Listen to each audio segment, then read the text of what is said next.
Though, consumed with the hot fire of his purpose, Ahab in all his thoughts and actions ever had in view the ultimate capture of Moby Dick, though he seemed ready to sacrifice all mortal interests to that one passion, nevertheless it may have been that he was by nature and long habituation far too wedded to a fiery whaleman's ways, altogether to abandon the collateral prosecution of the voyage. Or at least if this were otherwise, there were not wanting other motives much more influential with him. It would be refining too much, perhaps, even considering his monomania, to hint that his vindictiveness towards the white whale might have possibly extended itself in some degree to all sperm whales, and that the more monsters he slew by so much the more he multiplied the chances that each subsequently encountered whale would prove to be the hated one he hunted. But if such an hypothesis be indeed exceptionable, there were still additional considerations which, though not so strictly according with the wildness of his ruling passion, yet were by no means incapable of swaying him. To accomplish his object Ahab must use tools, and of all tools used in the shadow of the moon, men are most apt to get out of order.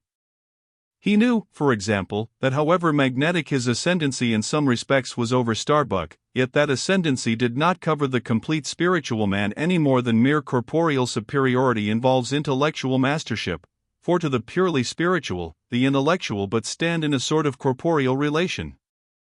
Starbuck's body and Starbuck's coerced will were Ahab's, so long as Ahab kept his magnet at Starbuck's brain. Still he knew that for all this the chief mate, in his soul, abhorred his captain's quest, and could he, would joyfully disintegrate himself from it, or even frustrate it. It might be that a long interval would elapse ere the white whale was seen.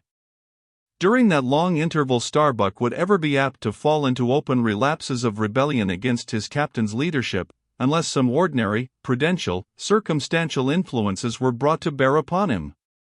Not only that, but the subtle insanity of Ahab respecting Moby Dick was no ways more significantly manifested than in his superlative sense and shrewdness in foreseeing that, for the present, the hunt should in some way be stripped of that strange imaginative impiousness which naturally invested it, that the full terror of the voyage must be kept withdrawn into the obscure background, for few men's courage is proof against protracted meditation unrelieved by action, that when they stood there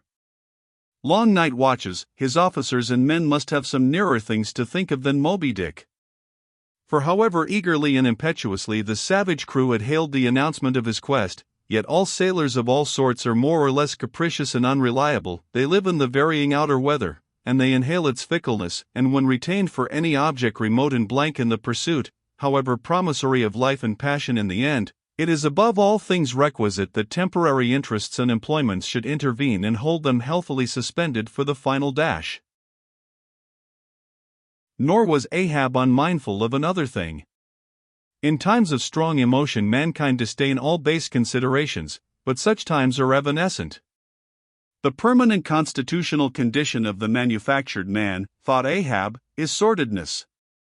Granting that the white whale fully incites the hearts of this my savage crew, and playing round their savageness even breeds a certain generous nitteranteism in them, still, while for the love of it they give chase to Moby Dick, they must also have food for their more common, daily appetites.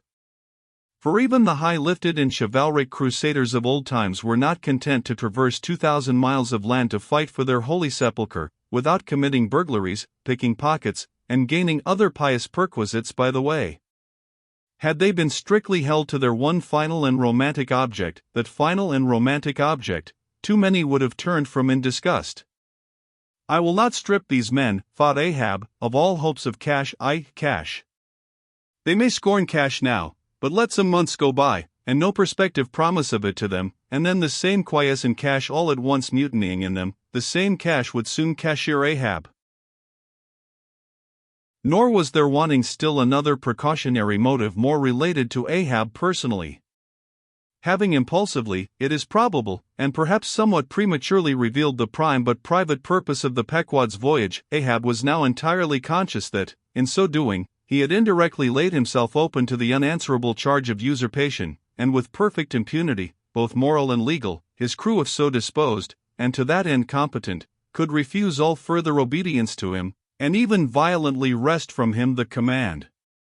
From even the barely hinted imputation of usurpation, and the possible consequences of such a suppressed impression gaining ground, Ahab must of course have been most anxious to protect himself. That protection could only consist in his own predominating brain and heart and hand, backed by a heedful, closely calculating attention to every minute atmospheric influence which it was possible for his crew to be subjected to.